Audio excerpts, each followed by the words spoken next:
Hah? Aduh pusing, pala otak, pala Barbie pusing, bolak-balik, maju, mundur, maju, mundur.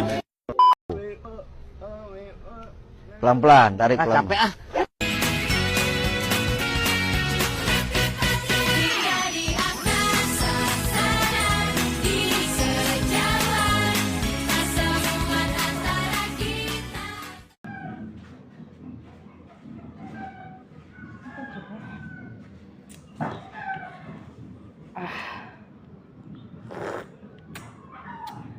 Baiklah, bismillahirrahmanirrahim. Assalamualaikum warahmatullahi wabarakatuh. Tanpa saya perpanjang videonya sebabkan sudah perkenalan di intro tadi, kita langsung saja ke apanya? Ya betul, ke soal-soal yang akan kita jawab. Let's go. Baiklah, kita langsung saja ke pertanyaan yang pertama.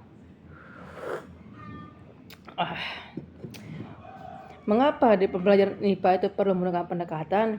Disebabkan IPA itu bukan saja menghafal saja itu.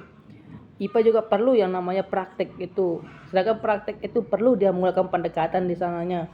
Tidak mungkin IPA itu hanya membutuhkan yang namanya materi saja. Perlu dia menggunakan di sana itu pendekatan. Dan jikalau guru itu tidak menggunakan pendekatan dalam pembelajaran IPA itu, kemungkinan besar murid-murid itu akan susah dalam segi pahamnya. Bukan kita bermaksud tidak pahamnya itu, tapi dalam segi pemahamannya itu agak kurang. 50-50. Dia ngerti dalam segi materi, tapi dalam segi praktiknya itu kemungkinan besar dia tidak akan mengerti siswa itu. Sebab itu lumayan penting pendekatan itu dalam pembelajaran IPA. Lanjut ke pertanyaan yang nomor 2. Baiklah, lanjut ke jawaban yang nomor 2. Dari 4 karakteristik pembelajaran IPA itu, mana yang lebih sulit? Menurut saya pribadi yang lebih sulit itu adalah metakognitif. Mengapa metakognitif? Pertama itu, yang paling intinya itu adalah di metakognitif itu yang berperan itu di sana adalah siswa. Siswa dalam segi mau merubah dirinya atau tidaknya itu. Sebab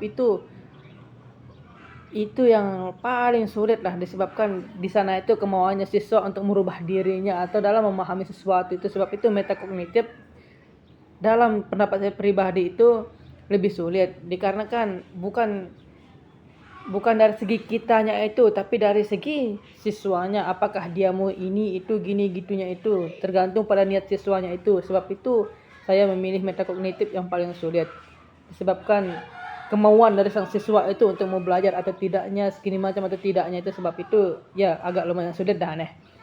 Seperti itu. Nah, apa saja sih yang harus ada dalam model pembelajaran itu? Itu soal nomor 3-nya. Sama saja seperti pada mata pelajaran yang lainnya kan, apa-apa yang perlu disiap di modul pembelajaran itu, seperti capaian pembelajaran, kegiatan pembelajaran, materi pembelajaran, modul pembelajaran, kegiatan pembelajarannya, medianya,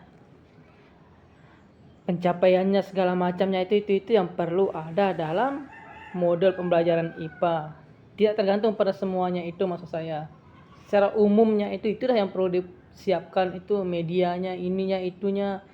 Sebab itu samalah seperti mata pelajaran yang lain, tidak hanya tidak ada khususnya dah aneh kalau secara bahasa pribadi saya itu. Lanjut ke pertanyaan nomor 4.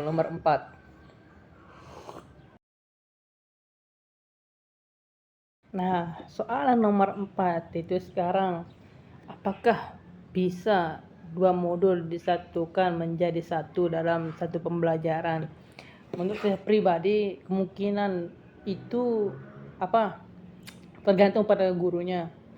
Kalau dia bisa memang menggunakan bisa 2 modul, berarti kemungkinan besar bisa. Tapi kalau gurunya cuma bisa menggunakan satu modul pembelajaran, ya tidak bisa dibuat campur, kecuali guru itu bisa menggunakan 2 model.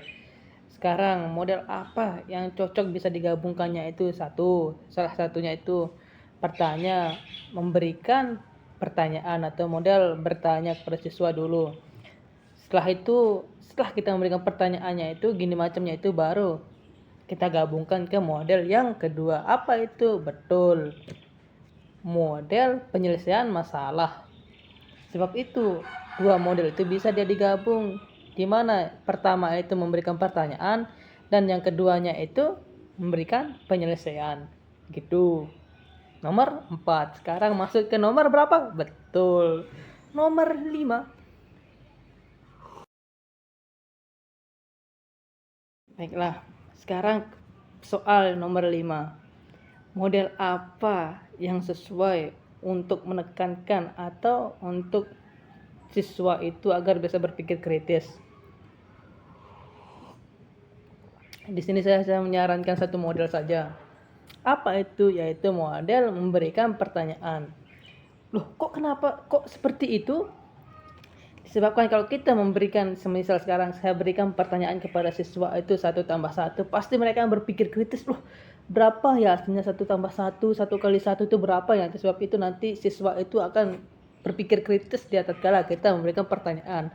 Sebab itu model yang sesuai itu yang sesuai dengan pembelajaran IPA itu adalah untuk, ya ini dalam segi konteksnya itu untuk mengembangkan berpikir kritisnya siswa itu adalah model tanya jawab, atau bisa dibilang itu model yang memberikan pertanyaan kepada peserta didik. Itu jawaban nomor saya, nomor 5. Alhamdulillah. Mungkin hanya itu dari saya. Kurang dan lebihnya saya mohon maaf. Kalau ada kurangnya pasti banyak. Kalau ada lebihnya itu berasal dari Allah Subhanahu wa taala. Sekian. Assalamualaikum warahmatullahi wabarakatuh. Mantap.